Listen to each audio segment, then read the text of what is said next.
নমস্কার বন্ধুরা, বড়দের প্রণাম, ছোটদের ভালোবাসা জানিয়ে নিয়ে চলে এলাম দুর্দান্ত স্বাদের এক মিষ্টির রেসিপি নিয়ে। চলো বন্ধুরা, তাহলে আজকের ভিডিওটা শুরু করা যাক। প্রথমে আমি নিয়ে নেব এই হাফ কাপ, এই কাপের মাপ করে হাফ কাপ আমুল গুঁড়ো দুধ।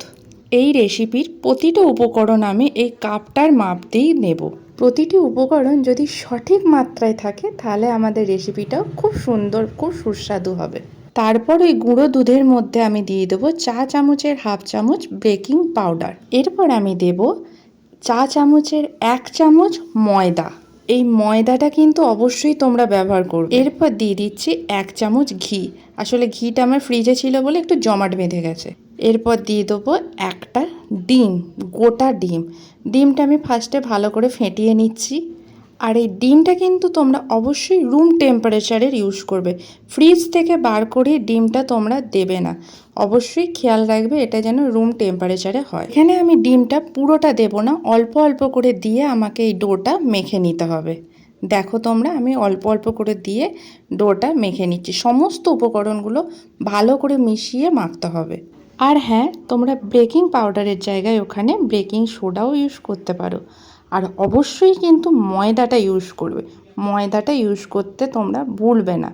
ময়দাটা ইউজ না করলে তোমাদের এই যে ডোটা তৈরি হয়েছে, ডোটার মধ্যে একটা আঠা ভাব আসবে না। আমাদের যে মিষ্টিটা তৈরি হবে সেটা ফেটে যাবে। তাই গাটা ফেটে গেলে তাই আমাদের মিষ্টির শেপটাও তৈরি হবে না ঠিক করে। তাই অবশ্যই ময়দাটা ইউজ করবে। এখানে আমাদের ডোটা মাখা হয়ে গেছে। ডোটা কিন্তু আমাদের খুব শক্ত করে মাখলে হবে না, এটা কিন্তু খুব নরম মাখতে হবে। দেখেছো তো আমার হাতে কেমন লেগে গেছে? এরকমই হাতে লেগে যাবে। এই মিষ্টির ডোটা তৈরি করতে কোনো রকম জল ব্যবহার করবে না। এটা এখন আমি এইভাবেই 10 মিনিট ঢাকা দিয়ে রেখে দেবো।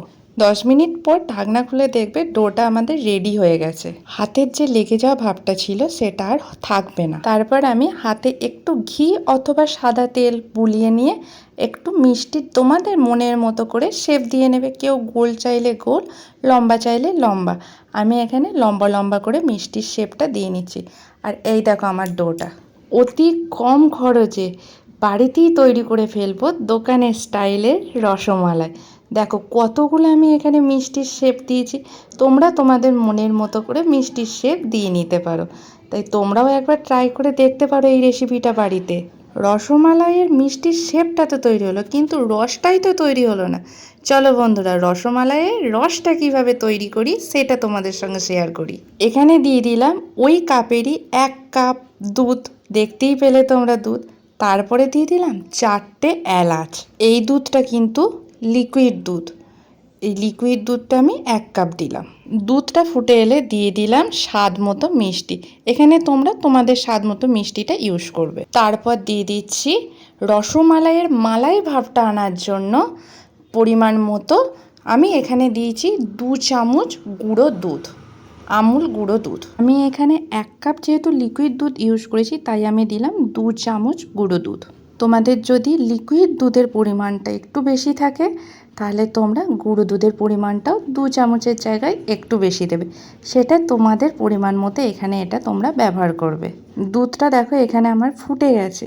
এরপর আমি দিয়ে দিচ্ছি এই মিষ্টিগুলো দুধের মধ্যে। এই মিষ্টিগুলো দেওয়ার পর তোমরা কিন্তু আর নাড়াচাড়া করবে না, মানে খুন্তি দিয়ে নাড়াচাড়া করলেই এটা ভেঙে যাবে। প্রতিটা মিষ্টিই কিন্তু এখানে আমার ভেসে উঠেছে। এবার আমি এটা চাপা দিয়ে রেখে দেবো। 5 মিনিট চাপা দিয়ে রাখবে। 5 মিনিট পর ঢাকনা খুলে দেখো কি সুন্দর এটা ফুলে ফেপে উঠেছে। এটা আমি হালকা হাতে এরকম নাড়িয়ে দেবো কড়াইটা। আবার আমি এটা 5 মিনিট চাপা দিয়ে দেবো। 5 মিনিট পর ঢাকনা খুলে দেখো এটা আমাদের একদম রেডি হয়ে গেছে দোকানের স্টাইলে অতীব কম খরচের রসমালাই। কেমন লাগলো বন্ধুরা আমার এই রেসিপিটা? তোমরাও বাড়িতে ট্রাই করতে পারো। আর যদি আমার রেসিপিটা ভালো লাগে তাহলে একটা লাইক করে দিও। খুব ভালো লাগলে কমেন্ট করো। টাটা বন্ধুরা, সবাই খুব ভালো থেকো।